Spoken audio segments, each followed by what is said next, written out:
a todos, cosa de poder generar una buena difusión. Y ahí veo que se ha conectado Gustavo. Sí, no sé si no tiene prendida la cámara. Veo que aparece ahí como, veo el logo del canal, que en caso de que no lo conozcan al canal de Gustavo o a la página de Instagram de Gustavo, es Educación Ambiental en Debate. Tiene canal de YouTube, tiene una Ahí cuenta en Instagram está. y tiene también dos libros ya editados eh, que también se titulan de esta forma, Educación Ambiental en Debate.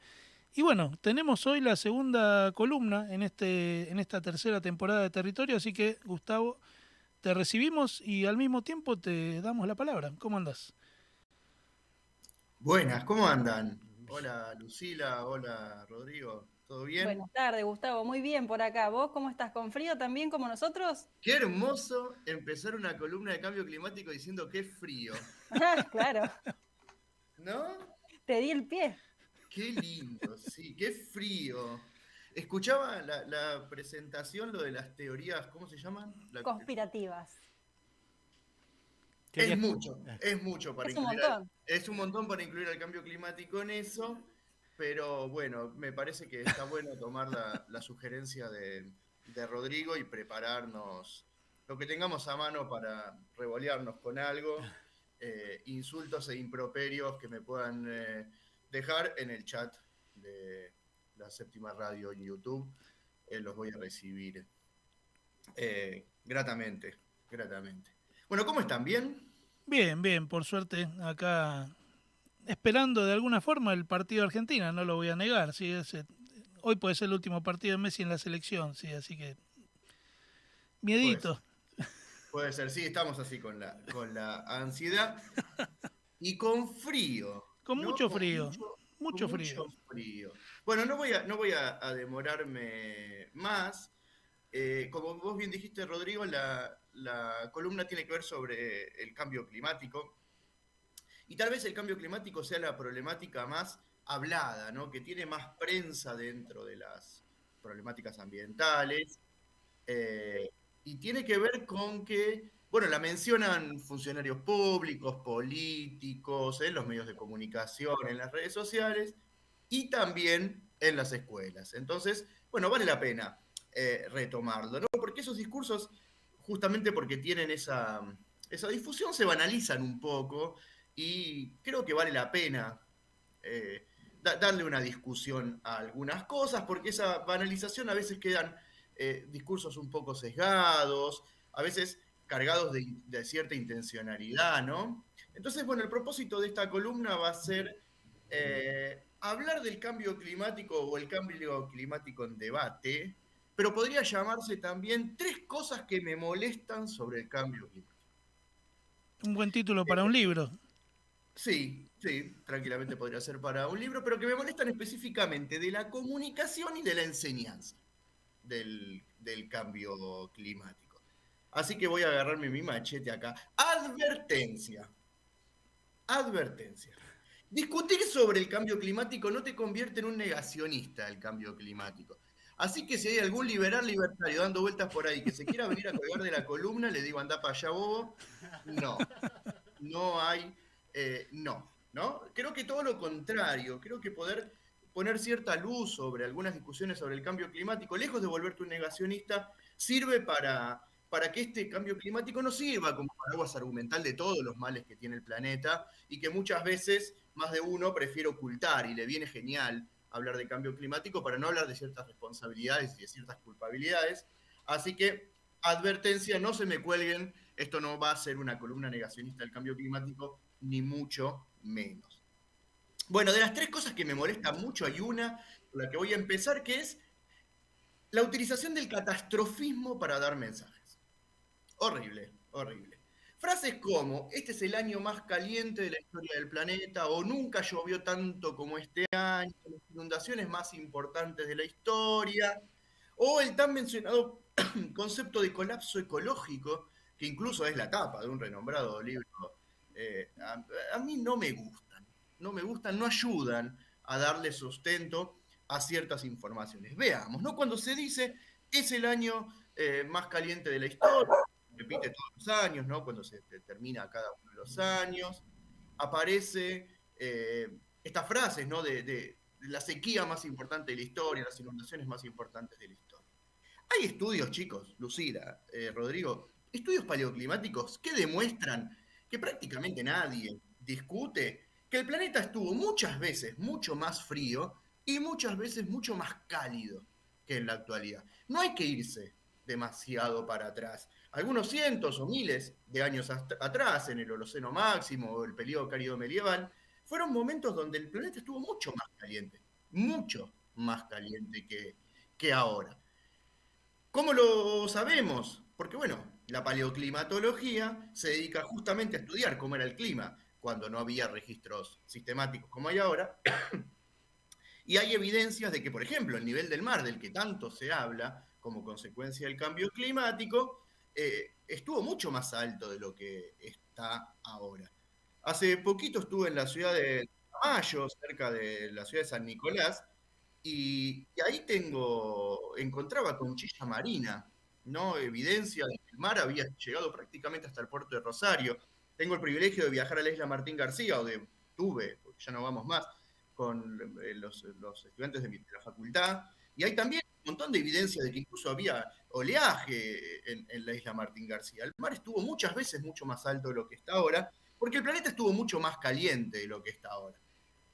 Entonces, hay eventos que se presentan como catastróficos, como inéditos, como históricos, vinculados al derretimiento de los hielos, a la extinción de especies, a el ascenso del nivel del mar, que en verdad no lo son. No son tan inéditos ni tan históricos.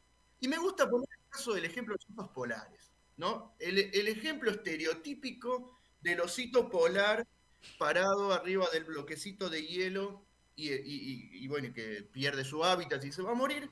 Los osos polares existen, más o menos hoy estaba mirando, hace 200.000 años, que se cree que ya existían. Por lo tanto, pasaron el periodo cálido medieval, pasaron el Holoceno máximo y están acá con nosotros. Y no se murieron en el camino, ¿no? Tienen la capacidad de adaptarse a ciertos cambios.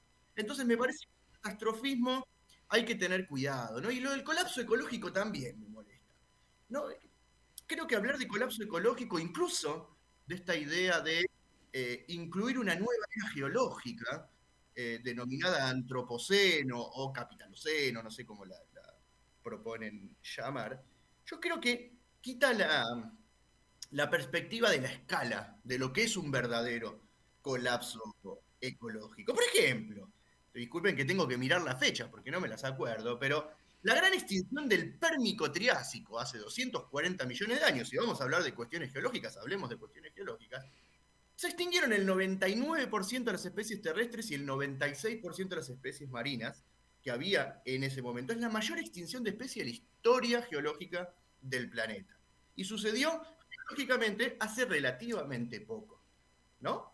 Y, por supuesto, después de la extinción, el evento llamado KPG, o Gran Extinción del Cretácico Paleógeno, en el que se murieron todos los dinosaurios y un montón de especies más.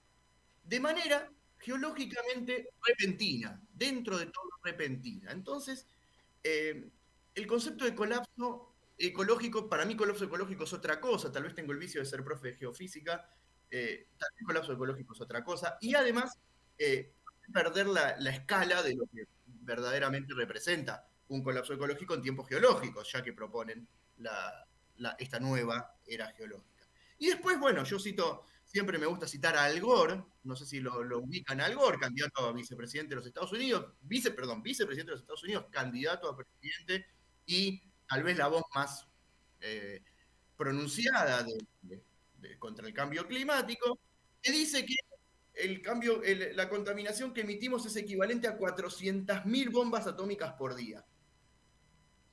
Para un poco, o sea, está todo bien, no hace falta dar esos mensajes catastrofistas que son ridículos, además, ridículos. Imagínense cómo sería 400.000 bombas de Hiroshima por día. Me parece que evitar los catastrofismos puede ser un buen punto de partida para esto, ¿no? Otra cosa que me molesta mucho de cuando se habla de cambio climático es cuando no se discuten responsabilidades. Quedamos todos adentro de una bolsa, dentro de esta abstracción que hace este sistema del nosotros como sujetos responsables del cambio climático. Y quienes alguna vez me escucharon ya saben que siempre cito a Sergio Federovisky, que es biólogo, periodista de la de la televisión pública antes, ¿no? Que él dice, voy a leer, cada uno de nosotros aparece como responsable por aquello que hace un sistema en donde las responsabilidades no son ni remotamente equivalentes. Dice Federovsky, las cosas pasan, no dejan de pasar, lo dice con mucha ironía, por supuesto, porque cada uno de nosotros tiene, alcanza, carece del compromiso suficiente. Desde la patética de que los basurales en cielo abierto porque tiramos el papelito del alfajor por la ventana, hasta la presunción muy acusatoria de que el calentamiento global es porque derrochamos calefacción o refrigeración. Y él se posiciona mucho, ¿no? Aquí aparecen los mensajes de que hay que ahorrar el agua, de que hay que apagar las luces, de que hay que llevar la bolsita de tela al supermercado, que está bien, pero que no muestra quiénes son los sujetos sociales verdaderamente responsables del desastre ambiental en el que vivimos. La abstracción de nosotros utilizada como sujeto del problema ambiental no es inocente. Diluye tremendamente las responsabilidades y las culpabilidades, que además, en esta injusta invocación de que entre todos producimos este problema, también nos dice que entre todos lo vamos a solucionar. Un problema que generaron unos pocos en beneficio de los mismos. Entonces, esto me parece que también vale la pena discutirlo. Y voy a terminar con esto.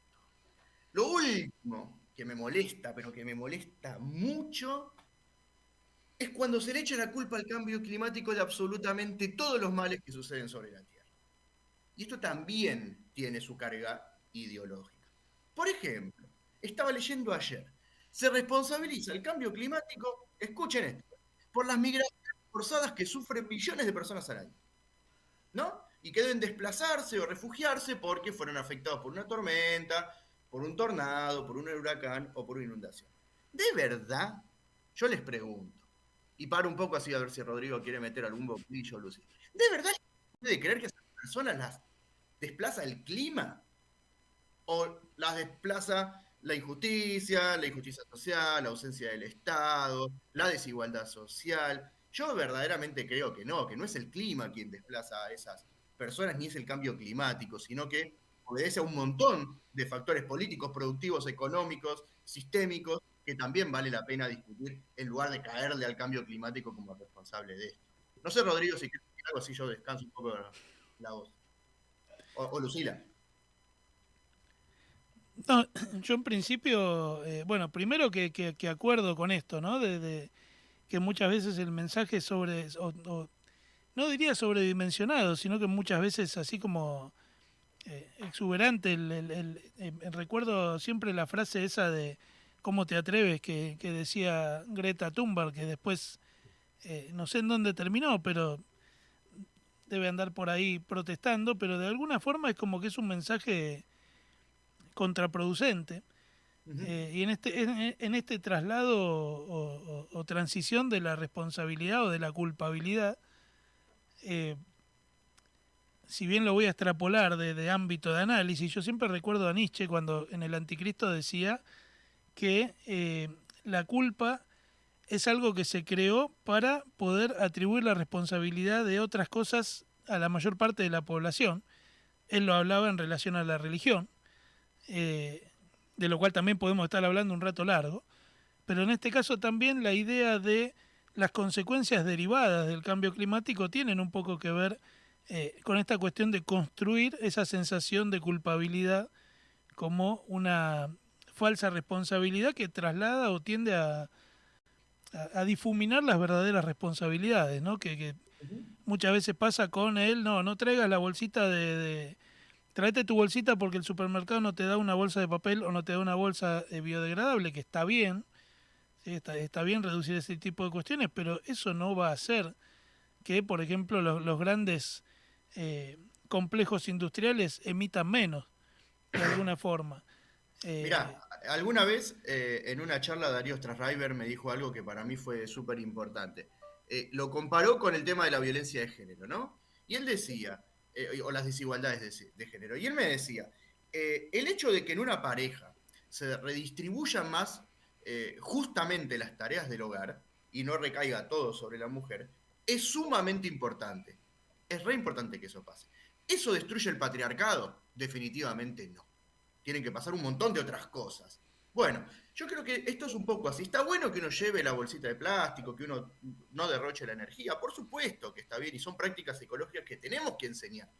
Lo que está, a mi manera de ver, más en discusión es cuando se cree que haciendo eso vamos a resolver el colapso ambiental. Y ahí es donde te encontrás con que eso finalmente no sucede. La suma algebraica de acciones individuales no termina generando cambios ambientales, porque tienen que haber otras decisiones políticas que casi nunca pasan, ¿no? Sí. Sí, y yo estaba pensando dos cosas acá, ¿no? Por un lado, esta lista que vos hacías de las cosas que te indignan, este top 3, que coincido y comparto plenamente. Falta una. Falta una, sí, estamos en proceso. Pero mucho también tiene que ver desde los medios, que muchas veces se confunde intencionalmente, con gran probabilidad, los conceptos de cambio climático y calentamiento global, ¿no? Como que se usan como sinónimo y de ahí se diluye y se pierde bastante. Después de la geografía escolar, medio que hay una bajada de eduquemos a nuestro futuro, a los chicos y demás, en esto que vos decías, ¿no? En estas pequeñas acciones que podemos hacer desde el hogar e incluso también desde los medios, porque acá, al menos en esta zona, vos estás escuchando la radio y te tiran como, bueno, cerrá la canilla, lavate los dientes con la canilla cerrada, no riegues con la manguera si no usa un balde, bueno, todas cosas, los tips, los volutips, podemos decir, que sí, como decís vos, ayudan, colaboran, pero nadie habla en la radio o en algunos lugares importantes sobre, por ejemplo, qué pasa con la venta de bonos de carbono. Me parece un tema mucho más certero cuando vamos a hablar de estas cuestiones ambientales. Y después, ¿sabés qué? En esta comparación que vos hacías de lo que te comentaba este hombre Darío, que es muy interesante, ¿no? Esto es un gran ejemplo, pero yo quizás lo traspolaba un poco más a la geografía y pensaba cómo, por ejemplo, con otras catástrofes, o en realidad no estaba bien usado el concepto de catástrofe, pero se entiende a lo que voy, cuando hay un terremoto se usa, ¿no?, la escala de Richter y la Mercalli. Son distintas y una tiene que ver con la sociedad y la otra directamente con las cuestiones geológicas. Pero con las cuestiones climáticas eso no sucede, no hay una escala, y qué interesante sería, ¿no?, crear una escala climática donde en realidad se miran las vulnerabilidades de las sociedades que están, qué sé yo, aledañas a las zonas riberas, a las cuestiones más marginales, y no llovió mucho, se inundó porque en realidad no estamos usando las bolsitas adecuadas. No, no pasa por ahí. Hablemos de deforestación, hablemos de cosas más importantes, ¿no? Exacto. Es que lo que yo creo es que la teoría social del riesgo, en ese sentido, puso un poco de luz, pone un poco de luz hace ya unas cuantas décadas sobre esto, y lo de las escalas de medición de riesgo geológico sirven un poco también para demostrar eso, ¿no? Porque cuando vos trabajás esto, enseñás ciencias de la Tierra en Provincia de Buenos Aires, te dicen los chicos, ¿por qué 2 escalas? Y bueno, porque un terremoto de baja magnitud en la escala de Richter puede ser de alta magnitud en la escala de Mercalli porque la sociedad o esa ciudad no estaba preparada por principalmente cuestiones económicas para soportar ese sismo que tal vez no fue de tan alta magnitud, pero bueno, te permite meterle la cuestión social, que en un montón de otras cosas no hay una escala para medir. Claro. Pero vos mencionaste a los medios de comunicación, Lucila, ¿no? Y yo traje algunos titulares que por supuesto no los puedo mostrar, así que ustedes no tienen otra cosa más que creerme lo que yo les voy a decir, pero si googlean el titular lo van a encontrar rápidamente. Distintos medios de comunicación, muy serios todos, que Lucila pone cara, son muy serios. Infobae, por ejemplo, es un medio muy leído, digamos, vamos a decirlo así, ¿no? Bueno, por ejemplo, dice, ¿podemos salvar al planeta de la desertificación producida por el cambio climático? Primera culpa que le echan al cambio climático, la desertificación. Hoy se sabe que la desertificación, que es ese proceso que se da en zonas áridas y semiáridas, que tiende a que, bueno, los paisajes se parezcan cada vez más a un desierto, está mucho más producido por actividades productivas que por el cambio climático. Un uso intensivo del suelo, un mal uso del recurso suelo, produce la certificación mucho más que el cambio climático. Si no, acá se lo responsabiliza el cambio climático. Otra, va aumentando en ridiculez los titulares, ¿no? Cambio climático, Infobae, ¿por qué la Argentina sufre tantas catástrofes naturales? Inundaciones, incendios y aludes. Lo de las inundaciones ya lo sabemos, que son recontra multicausales, igual que los aludes, que tienen que ver mucho más con, a veces, como vos decías, procesos de deforestación, o tienen que ver con, ya lo vamos a retomar hacia el final de la columna, obras que no estaban hechas o que estaban mal hechas y demás. Y en el caso de los incendios, en Argentina, por lo menos, el 90% de los incendios se producen por causas humanas intencionales. Son personas que van con la intención de prender fuego un determinado bosque. Con lo cual, echarle la culpa del cambio climático de los incendios forestales es, como mínimo, un tanto forzado, ¿no? Otro titular. Un grado más de temperatura podría desatar grandes migraciones forzadas. A mí en este caso me vuelve a hacer mucho ruido el tema de que el clima haga migrar a la gente, me parece muy simplista. Y al mismo tiempo me pregunto cómo se miden estas cosas. Fíjate el siguiente. La emergencia climática aumenta 2% por año el riesgo de sufrir pandemias y crisis sanitarias. ¿Alguien me puede explicar cómo se mide eso? ¿Cómo uno puede medir que aumenta 2% por año el riesgo de que sucedan pandemias, ¿no? Y aparte de poner pandemia es tocar fibras íntimas acá, ¿no? El sabor del vino está siendo alterado por el cambio climático, porque se adelanta la cosecha de la uva. Y escuchá el peor, y te va a dejar de dar gracia, Lucila. El cambio climático podría aumentar la violencia doméstica. Claro.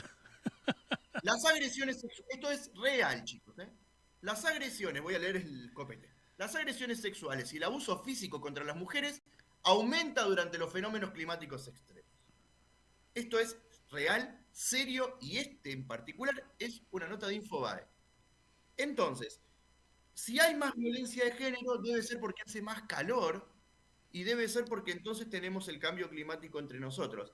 A mí me parece que vale la pena discutir esto de echarle el cambio climático, la culpa del cambio climático a todo. Todo es culpa del cambio climático. Y voy a terminar, ahora sí voy a terminar con este ejemplo. La inundación del 2 de abril de 2003 acá en La Plata. La más trágica de la ciudad y posiblemente de la historia argentina. 400, déjenme buscar el dato, 430 milímetros de precipitaciones en 7 horas. Casi el 40% de lo que llueve en un año en una tarde. Empezó a llover a las 4 de la tarde y terminó de llover a las 11 de la noche. ¿Sí? Por supuesto, la ciudad se recontra inundó porque fue evidentemente un fenómeno de precipitaciones completamente por fuera de lo esperable. Lo esperable en función de, como hablamos antes, de los paleoclimas, ¿no? De los registros meteorológicos que tenemos en Argentina desde hace nada más que 152 años. El servicio meteorológico es de 1872. Por lo tanto, tenemos registros sistemáticos, más o menos sistemáticos, hace en tiempos geológicos así de poquito, nada de tiempo, absolutamente nada. De esos registros, bueno, fue, no vamos a decir la lluvia más importante de la historia, fue la lluvia más importante desde que se tiene registro sistemático, ¿no? El sinvergüenza de Pablo Bruera, que era el intendente de La Plata en ese momento, no sé si lo recuerdan, porque tuiteó que estaba ayudando a los estados y estaba en Brasil y demás. Estaba en Brasil, sí. El 4 de abril, 2 días después, la gente todavía tenía los muebles secándose en la vereda, hizo circular en ese momento un diario papel oficial del municipio que tenía un título grande que decía la adecuación al cambio climático, ¿no? En donde rápidamente, muy rápido de reflejos, responsabilizó por la inundación al cambio climático, ¿no? Aprovechó esa lluvia extraordinaria, no le vamos a decir histórica, extraordinaria, para quitarse la responsabilidad que le cabía por las obras que no estaban hechas, por la guita que no había puesto en infraestructura, por los problemas que tenía la ciudad manifiestos, por la hojarasca de residuos de otoño que dejan los árboles que taparon sumideros y alcantarillas. El tipo rápidamente le echó la culpa al cambio climático para sacarse la responsabilidad que le cabía como autoridad máxima de la ciudad, ¿no? Y voy a terminar, dije 3 veces ya que voy a terminar, ahora sí voy a terminar. Quienes alguna vez me escucharon, yo repito mucho esto, ¿no? No va a ser la reducción de las emisiones de dióxido de carbono, ni los acuerdos de París, lo que limpie las aguas, ni evite la desertificación, ni la violencia doméstica, ni las migraciones forzadas, ni nada. Tenemos que dejar de señalar a todo, por todos los males, al cambio climático, asumiendo que existe, que es difícil distinguir cuánto es producido por el ser humano y cuánto forma parte de la dinámica natural del planeta. y no puede ser utilizado para explicar las problemáticas sociales del mundo. El hambre, que la gente se cague de hambre, es consecuencia de la desigualdad incrementada y no se va a resolver reduciendo el dióxido de carbono en el marco del Acuerdo de París. Se resuelve distribuyendo la riqueza de otro modo. Y esto va a ser siempre así. Tenemos que dejar de echarle la culpa del cambio climático por la desigualdad, por la pobreza, por la violencia de género, por todo lo que venimos mencionando. Hay que tomar las cosas con seriedad en los medios de comunicación, en las escuelas, en las redes sociales, y de esa forma vamos a poder charlarlo de manera un poquito más seria. Bueno, Sí. aquí llegamos. Yo acá creo que seguramente Rodrigo va a sumar largo y tendido, así que me apronto ahí a comentar algo antes que me roben. No, mentira. No, estaba pensando que seguramente Rodrigo va a hablar del capitalismo, ¿no? Porque en realidad todas las cuestiones que vos venís mencionando, que son las grandes problemáticas, que se pueden decir ambientales, pero en realidad son sociales. Vos mencionabas a lo último como ejemplo el tema del hambre. Está Rivas, es el apellido, Rodrigo seguro se va a acordar el nombre, de la española que habla de la soberanía alimentaria, y habla de justamente de todas las migraciones de alimentos, exportaciones e importaciones, cuando en realidad lo que se hace es especular con que eso genere guita, no en alimentar a la población. Y con eso, con ese ejemplo, se puede hablar de absolutamente todas las problemáticas ambientales que vos fuiste mencionando, y yo creo, y acá no tengo la verdad absoluta ni para nada, es de opinólogo, no lo sé, pero me parece que viéndolo así, ¿no? En un hilo conductor de todo lo que fuiste hablando, es muy fácil traspolarlo a algo que es casi como una cosa ajena, algo que está ahí en el aire, algo que podemos hablar en tiempos geológicos como es el cambio climático. Se lo tiramos ahí y nos digamos de la culpa y de los problemas y de las cosas que realmente importan, de tomar decisiones políticas entre todos los países y a nivel Estado nacional también. Es que los problemas ambientales, ahí le doy la palabra a Rodrigo, las problemáticas ambientales tienen causas políticas y las soluciones deben ser políticas. Claro. Entonces, nosotros estamos entretenidos discutiendo y peleándonos un poco sobre cómo hacemos para reducir nuestro consumo energético y tratar de bañarnos lo más rápido posible, pero no usar el agua, pero no hablamos de las mineras que utilizan millones de litros de agua por día, pero no hablamos de vaca muerta, pero no hablamos de las verdaderas problemáticas ambientales que aparte son locales, te afectan a vos en el día a día mucho más de lo que te puede afectar 3 céntimas de grado más que puede hacer en el último siglo o los 20 centímetros que pudo haber subido el nivel del mar. Me parece que nos distraen con estas cosas que no permiten mostrar también y poner sobre la mesa problemáticas que son mucho más concretas, están situadas en nuestros territorios, nos enferman, nos matan, nos generan desigualdades ambientales, injusticias ambientales, y de las que no hablamos en nombre del cambio climático.